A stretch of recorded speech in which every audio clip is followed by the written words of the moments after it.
બા તમે મારી જોડે વાત કરો. મારી જોડે કોઈ વાત કેમ નહીં કરતું?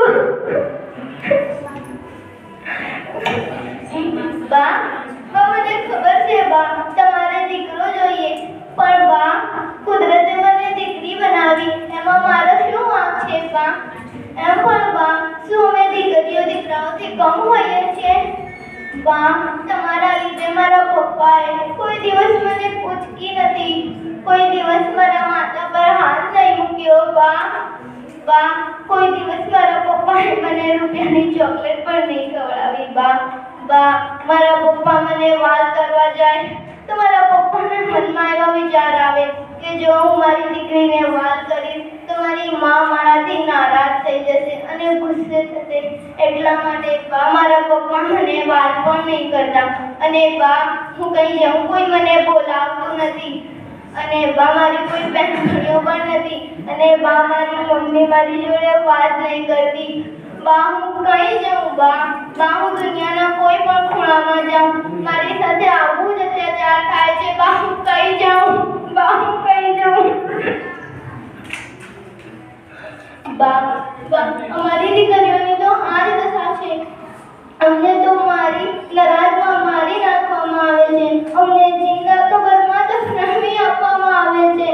બા અમને જીવતા જીવ મારી નાખવામાં આવે છે. બા અમે કઈ જઈએ?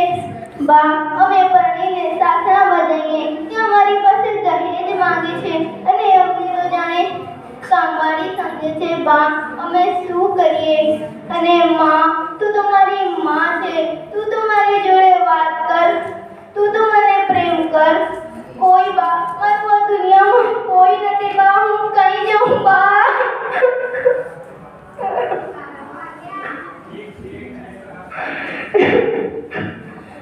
माँ ये नया भारत है, ये नई कहानी है, ये वो पुराना वक्त नहीं है जब लड़कियों को घर में बिठा के काम करवाया जाता था.